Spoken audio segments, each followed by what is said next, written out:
Jornal do Meio-Dia. Apoio Cultural. Farmapop, Farmácia de Manipulação. GTC, seu acesso à internet sem complicação.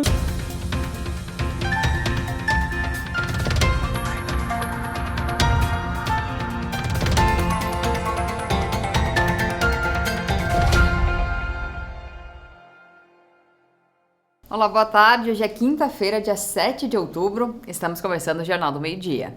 O JMD de hoje está cheio de notícias para você. A gente começa uma série que apresenta alguns artistas selecionados no edital da Lei Aldir Blanc. Hoje a gente te mostra o trabalho da Arlete de Souza. Além disso, preparamos uma reportagem especial sobre a profissão de dentista. Isso porque neste mês é comemorado o dia deles. E tenho mais notícias aqui no JMD, mas antes de tudo, a gente começa essa edição com o quadro Câmara em Pauta. O governo do estado lançou o programa RS Ter com foco na geração de trabalho, emprego e renda. A iniciativa pode ser implantada aqui em Montenegro. A ideia vai ser debatida na Câmara Municipal de Vereadores.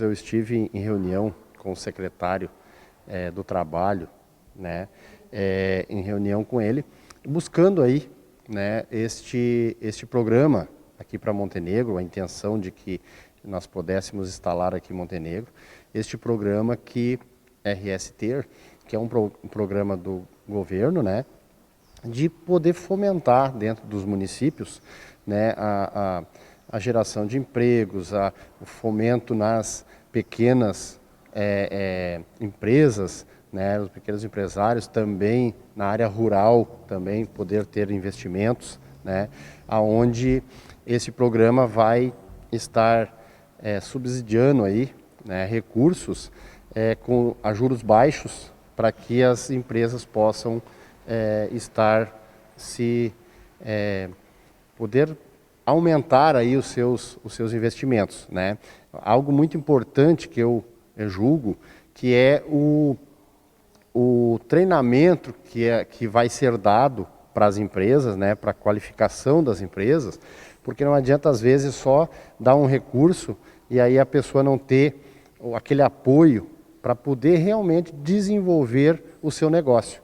Então, desde a qualificação daquilo que ele vai fazer, né, vai ser dado um suporte, né, desde a escolha do seu negócio, quando o empresário pensa em ter um negócio, aquele individual que pensa em colocar um negócio próprio, esse programa ele traz todo esse suporte, né, tanto na escolha, depois de pegar um recurso para investimento, esse programa vai dar um treinamento e também um acompanhamento nos seus negócios para que se sustente realmente e dê retorno, né? Então, esse programa ele vem trazer tudo isso, né?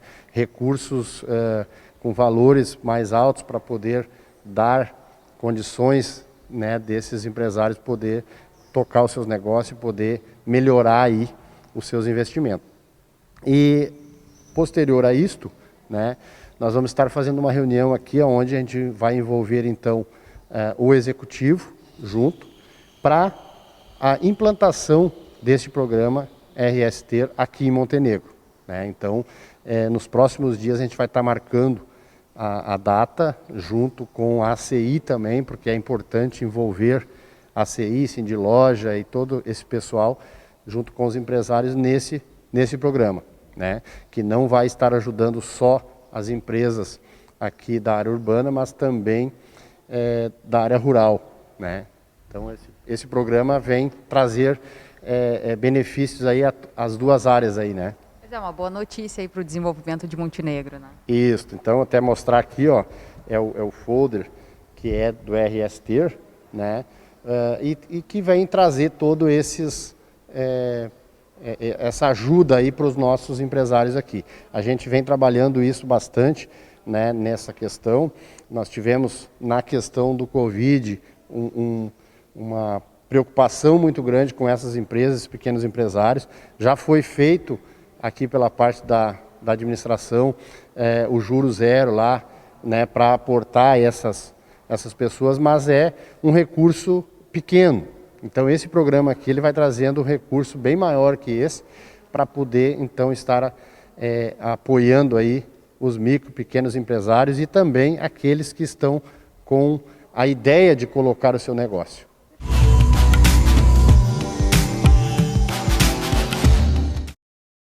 E hoje à noite tem sessão da Câmara de Vereadores de Montenegro. A comunidade pode conferir a apreciação e a votação dos projetos a partir das 7 horas. A sessão é aberta ao público, mas as vagas no plenário são limitadas. É preciso fazer uma reserva pelo telefone 3632-3303. E é possível assistir a sessão pela internet nas redes sociais da Câmara. E o Dia das Crianças vai ser especial em São Sebastião do Caí. Neste sábado acontece a Festa Solidária no bairro Navegantes. Diversas atividades estão programadas para divertir os pequenos nessa data especial. Em São Sebastião do Caí, o Dia das Crianças começa a ser celebrado antes. Neste sábado, dia 9, os pequenos podem participar da Festa das Crianças no bairro Navegantes. O evento já ocorreu em anos anteriores e já é aguardado pela comunidade. Essa ação solidária é idealizada e organizada pela voluntária Francine. O evento ele se inicia em Porto Alegre comigo, há 3 anos atrás, é o 4º ano este, e eu trouxe junto comigo de Porto Alegre para cá. Eu sou natural aqui do Caí, nasci e fui criada no bairro Navegantes. Desde o primeiro ano que eu realizei isso, sempre o que mais me motivou foram o sorriso das crianças, a alegria delas, e sempre foi uma coisa que eu prezei muito. Nesse dia, muitos pais não conseguem fazer um dia especial para os filhos, porque as coisas estão muito difíceis, né? Então, nesse dia, eles têm a minha ajuda. Nesse dia, eu distribuo essas coisas e faço esse meu trabalho, que eu já venho fazendo ele meio nas quietas, assim, para ajudar as crianças. A Festa das Crianças inicia às 4 horas da tarde e tem diversas atrações programadas. As atividades vão divertir adultos, e especialmente os pequenos. Nós vamos ter a presença dos bombeiros aqui, que é uma coisa que as crianças gostam muito. Nós vamos ter a apresentação com o mestre bonito da capoeira. Nós vamos ter uma decoração temática. Nós vamos ter também distribuição de cachorro-quente e de refri à vontade para as crianças. Teremos pintura no rosto artística nas crianças também. Vão ser distribuídos pacotinhos de guloseima, os brinquedos, picolé, roupas e calçados. A expectativa é de que 200 pessoas compareçam ao evento. A Festa das Crianças é no bairro Navegantes, mas o evento é aberto para a comunidade de outros bairros caienses. O foco sempre foi as crianças carentes, mas isso não quer dizer que outras crianças não possam vir, porque o dia é das crianças. E eu ganho doação para isso, porque a comunidade caiense, o comércio e as empresas me deram para doar para crianças. Não significa que seja só para as carentes. E nem que significa só para Navegantes. Os outros bairros também estão convidados a vir com nós nesse dia, prestigiar e fazer um dia feliz. A frase que eu uso muito é: vem fazer comigo uma criança feliz, né? E essa frase aí é a frase que está embalando a nossa festa. Doações e contatos podem ser feitos pelo telefone 51 989 11 7382 ou pelo Pix 946 700 990 00. Quem quiser contribuir com o evento ainda pode ajudar. E agora nós vamos para um breve intervalo e daqui a pouquinho estamos de volta. TV Cultura do Vale, a arte está na vida.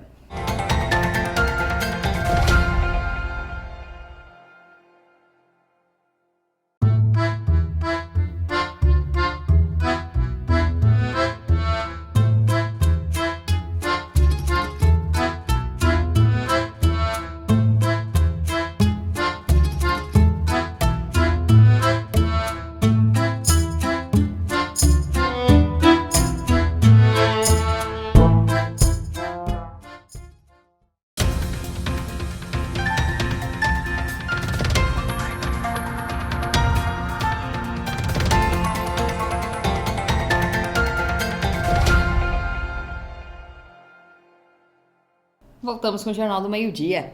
E vamos saber qual a previsão do tempo para amanhã aqui no Vale do Caí. A sexta-feira deve ser de sol e algumas nuvens e névoa ao amanhecer. A mínima prevista é de 13 graus e a máxima pode chegar aos 21. Em outubro é um mês especial para os dentistas, isso porque neste mês o profissional comemora o seu Dia Mundial e o seu Dia Nacional. E a gente preparou uma reportagem especial. A gente conversou com a doutora Kelly Tessaro, que falou dos prazeres e dos desafios da profissão, principalmente em meio à pandemia. O Dia Mundial do Dentista é comemorado dia 3 de outubro. A data marca a criação da primeira escola de odontologia da história, em 1840, nos Estados Unidos. No Brasil, a celebração ocorre dia 25 deste mês, marcada pela assinatura da lei que regulamentou a graduação no país. A doutora Kelly Cristina Tessaro não começou a carreira na odontologia, mas acabou mudando o rumo de sua vida para cursar a graduação dos sonhos. A minha primeira formação, então, é em administração, e eu fiz pós em gestão de pessoas, só que eu sempre tive o sonho de ser dentista. E aí, na época que eu resolvi entrar na faculdade, a gente não tinha muito claro ainda, é isso que eu quero fazer, ou enfim. Aí eu fui para administração. Só que com o tempo foi passando, foi acontecendo várias coisas e eu descobri que a profissão que eu tinha escolhido não era aquela que eu queria seguir. Eu queria ser dentista, que era a ideia que eu tinha, né? Sempre me imaginei sendo dentista. Então eu fui atrás do meu sonho, prestei vestibular, eu já trabalhava numa empresa, estava bem estruturada, digamos assim, né? E aí resolvi fazer odontologia. Formada pela Faculdade Meridional, a EMED, em Passo Fundo, a dentista já está há 4 anos na profissão. Atualmente, se especializa na área de implante dentário. Além da formação, ser dentista também requer outros fatores. A gente trabalhar com o que a gente gosta, com o que a gente gosta, a gente não trabalha, né? Então se torna muito mais fácil a gente gostar do que a gente faz na questão do dia a dia, de você conhecer a história dos pacientes, porque eu acredito que a odontologia não é só sentar aqui na cadeira e fazer procedimentos. A odontologia envolve muitas outras coisas. Você tem que entender a história do paciente, entender por que ele deixou chegar naquele ponto, entender os traumas, os medos, que 99% dos nossos pacientes têm muito medo de dentista, muito trauma. Então é importante também você entrar na vida da pessoa, poder ajudar ela além só dessa questão do procedimento. Eu acho que tem que ter um acolhimento, tem que ter o lado humano de tudo isso, principalmente nos dias de hoje, que a gente vive num mundo que está nessa pandemia, que as pessoas se isolaram, que a gente está agora, graças a Deus, se recuperando um pouco. Então, acho que isso é muito importante. A pandemia da Covid-19 afetou os atendimentos odontológicos. Antes de abrir a sede em Montenegro, a dentista trabalhava na Oral Única de Passo Fundo. Na unidade, todos os atendimentos foram encerrados e pacientes desistiram de tratamentos. Entretanto, a pandemia também levou muitas pessoas a darem mais importância à saúde bucal e procurar ajuda. Quando as coisas começaram a acalmar, muitas pessoas, e por incrível que pareça, muitos pacientes foram procurar o dentista depois da pandemia. Por quê?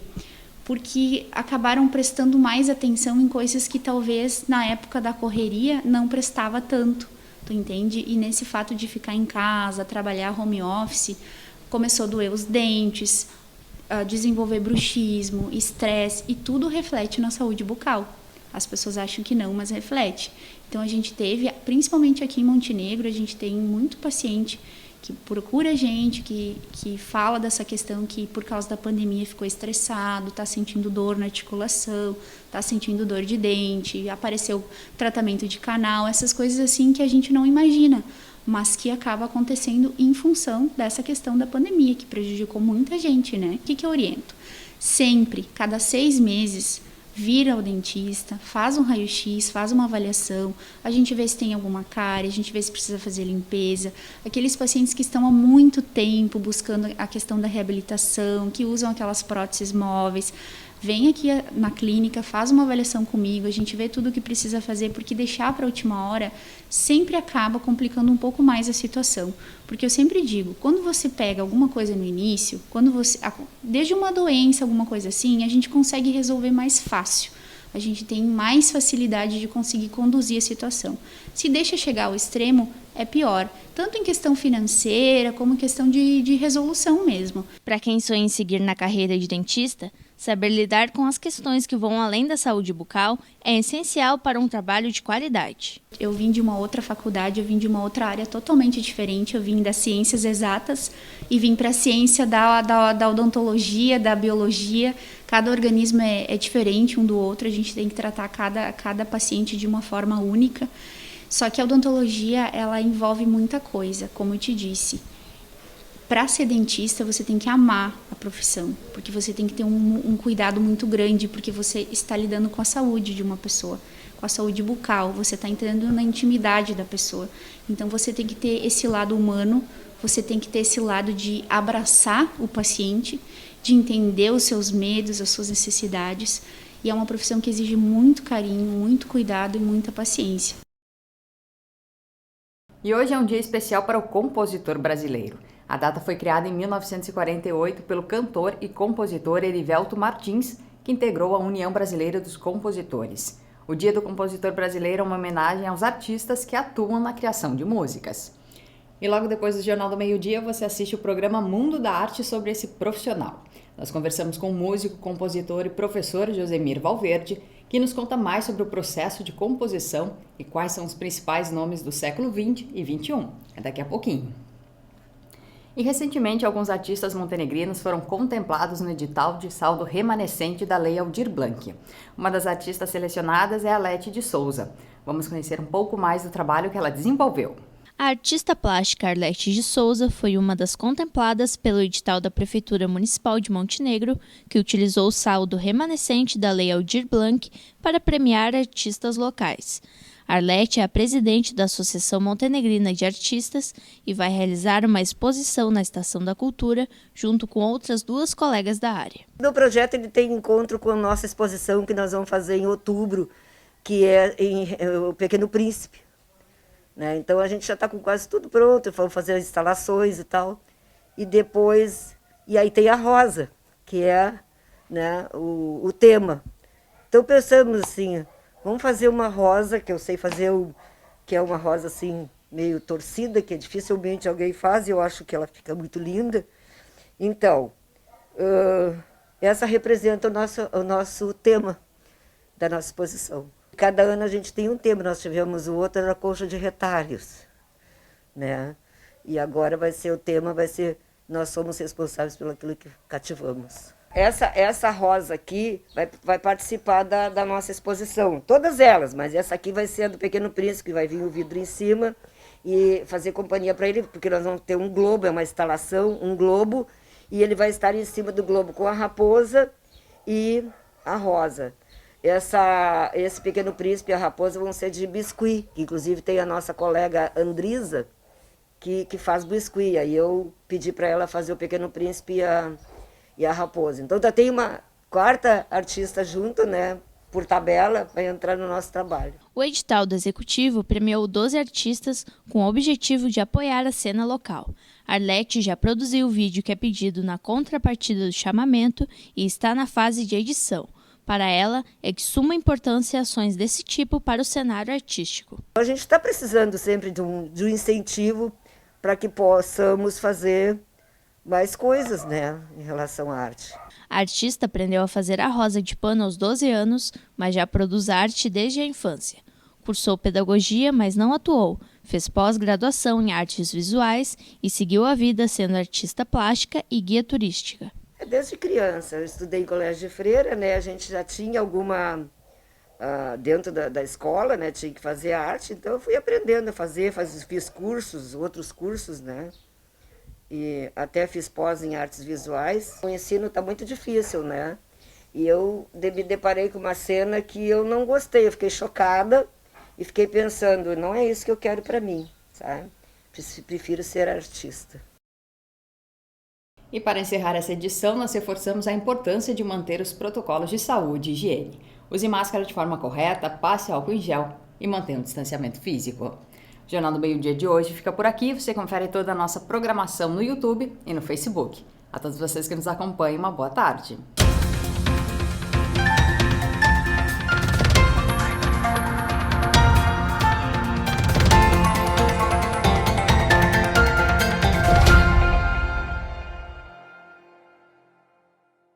A música faz parte do dia a dia de muitas pessoas. Há quem escute para se divertir, descontrair, se concentrar em uma atividade, enfim. A música pode ser uma boa companhia em qualquer momento. Mas e como se dá o processo de composição? E quais são os nomes que se destacam nessa passagem do século XX para o XXI? Nós vamos responder essas perguntas agora no Mundo da Arte.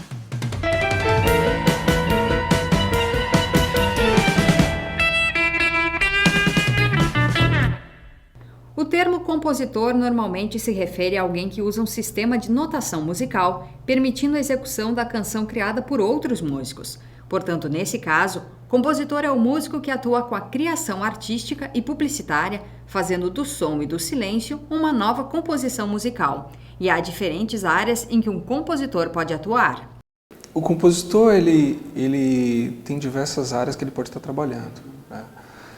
No Brasil, a realidade mais comum de um compositor é trabalhar como professor. Essa é a realidade mais comum, né? Especialmente aqueles que foram para uma universidade, estudaram composição dentro da universidade, o mercado de trabalho que eles costumam ter é justamente como professor, né? Alguns que têm alguma bagagem na música popular, eles acabam trabalhando com arranjos, né? Existe muita gente que trabalha com arranjos. Eu trabalhei por um tempo com arranjos para diversas formações, tanto arranjos orquestrais maiores, né? Quando a verba é maior do investimento do evento, mas também arranjos para bandas populares, grupos menores, big bands, né? Alguns trabalham com isso, mas normalmente nem sempre é um trabalho assim com uma certa regularidade. Então a atividade do professor costuma ser uma atividade mais regular do compositor, né? Existem alguns que entram na trilha sonora, que trabalham com trilha sonora, né? Não é muita gente. Aqui no Brasil é um mercado que ele não é muito comum que o compositor formado ele vá direto para isso, porque existe uma série de conhecimentos extra universidade, né, como mexer em determinados softwares, saber times do vídeo, etc. Então alguns vão direto para isso, para estudar esse tipo de coisa, se especializam nesse tipo de área. E não é um mercado tão grande como é lá fora. Por exemplo, nos Estados Unidos é um mercado enorme. Esse é o mercado da trilha que trabalha com trilha sonora, né? Normalmente é um compositor que sabe orquestrar, que sabe fazer um trabalho de orquestração, que sabe trabalhar com isso. Então, basicamente é isso. E a trilha sonora, ela também não só trilhas para televisão, filmes, né? Tem também a trilha sonora com teatros, né? Alguns trabalham com trilha sonora de teatros. Para a composição de qualquer peça musical, o piano é um instrumento base. Ele é completo, pois apresenta um leque de variações das características do som, o que faz um instrumento ser importante para o profissional. É importante, mas não é obrigatório. Aliás, para ser compositor, não é necessário ser instrumentista. Na verdade, é um mito que costumam achar que o compositor ele toca tudo. Não é verdade, né? Tem compositores que não tocam um único instrumento, né? Que não tocam nada. Tem bons compositores, né? Que não tocam nada. Mas, claro, a relação com o instrumento, ela é uma boa, é importante, assim. Quanto mais próximo, mais fácil você transferir o que você está pensando para uma partitura e para o músico tocar, você saber fazer na linguagem do músico, né? Fica mais fácil. Mas tem muitos compositores que eles não são instrumentistas, que eles estudam bem, sabem a arte da instrumentação, e com essa arte eles conseguem fazer trabalhos em que os músicos conseguem tocar na linguagem do instrumento que eles tocam, né? O piano, que eu comentei, ele é considerado o instrumento do compositor, o instrumento do arranjador. A faculdade que eu estudei, ela durava no mínimo 6 anos de curso e a gente tinha no mínimo 4 anos de piano. Então a gente era obrigado a estudar piano porque por considerar justamente essa importância. E é importante que ele é um instrumento que tem muita extensão, ele é grande. Eu não sou pianista, mas eu uso muito o piano para trabalhos, né, para fazer os meus trabalhos quando eu vou trabalhar como compositor, e me ajuda bastante, né? Então, muitos compositores eles têm uma percepção muito boa, alguns têm ouvido absoluto, então eles não usam instrumento nenhum, mas eu não tenho ouvido absoluto, então eu uso o piano para reconhecer as notas, reconhecer né, o timbre que eu quero, nos acordes que eu estou montando, então eu uso bastante. E ele tem basicamente toda a orquestra ali em termos de extensão, né, do grave ao agudo na mão ali. A gente pode estar entendendo melhor a espacialização do som que a gente está criando na música. Então ele é super importante, né? A história da música apresenta períodos bem significativos. O Renascimento, o Barroco, o Classicismo e o Romantismo têm características bem específicas, transições marcantes que são incomuns agora no século XXI, que já apresenta outras qualidades. Existem alguns compositores assim que realmente estão se destacando, né, no cenário. Aqui no Brasil, nós temos alguns compositores vivos que eles foram importantes no período do século XX, né? Agora, nessa virada do século XX e século XXI, a música, principalmente a música contemporânea que está sendo trabalhada, ela está num campo de multiplicidades, né? Muita coisa, muitas tendências ao mesmo tempo acontecendo, tendências desde neorromantismo, tendências de espacialização, espectralismo, são diversas tendências meio que misturadas, até tendências da música popular, como rock and roll, né, como Fausto Romitelli, que é um compositor italiano falecido, mas ele tinha uma coisa que chama um hibridismo entre a música de concerto com o Jimi Hendrix, que ele gostava muito de Jimi Hendrix. Então, basicamente, a gente tem uma multiplicidade, né, de personagens. Fausto Romitelli seria um nome assim, importante nessa questão, embora ele tenha uma quantidade de obras curta, né, uma quantidade pequena de obras. E não tem assim um nome tão forte como a gente tem na história da música de lá para cá. Grandes nomes que foram importantes para mudanças de período, como Beethoven, Debussy no final do século XX, né, no final do século XIX para o século XX, né, a transição da música romântica. Né. Há compositores e correntes musicais que se destacam ao longo da história. O nacionalismo musical, por exemplo, é um movimento que surgiu na segunda metade do século XIX. O objetivo era reafirmar os valores de cada nação por meio da música. Já nos anos atuais, uma característica é o hibridismo, ou seja, a mistura de estilos na composição. O que vem acontecendo de tempos para cá é que muitas coisas vão sendo construídas, vão sendo inventadas, e esse período de transição vai ficando cada vez mais curto, né? O período barroco ele dura muito mais tempo, né? O período do romantismo já é um pouco menor, né? Então essas mudanças elas vão sendo cada vez mais curtas. Então, sim, a música ela vem transitando ao longo do tempo. Não seria uma novidade assim de que ela está transitando. Mas é sempre uma incógnita para onde que ela vai, né? A gente consegue detectar mais ou menos em relação a de onde que ela vem. E claro, a gente está falando aqui da música de concerto, da música que vem toda uma tradição europeia e etc. Mas se a gente for ver os povos, todos eles se manifestam musicalmente, eles têm as suas culturas, as suas manifestações, algumas são realmente milenares assim, né, em termos de manifestação musical. E nesse campo que é o que é mais datado, escrito, né, que é a música europeia, que é o que se ensina nas universidades, né, o que se sabe é que sim, ela transita com o tempo, ela vai mudando, novas tendências. É que nem a língua, né? A língua ela vai assumindo algumas falas, alguns jargões, algumas coisas que aquilo vai sendo adotado para escrita, né? Isso sim acontece. Depois de tantas mudanças na história da música, não se tem muito como prever o que vem por aí. Entretanto, as características de hibridismo devem se manter nas novas composições, inclusive com a mistura de traços culturais. É difícil a gente ter uma tendência do que vai acontecer no futuro, mas imagino que o hibridismo, eu acho que é uma das ferramentas que mais está acontecendo, assim, que é a mescla de ideias, tendências, estilos.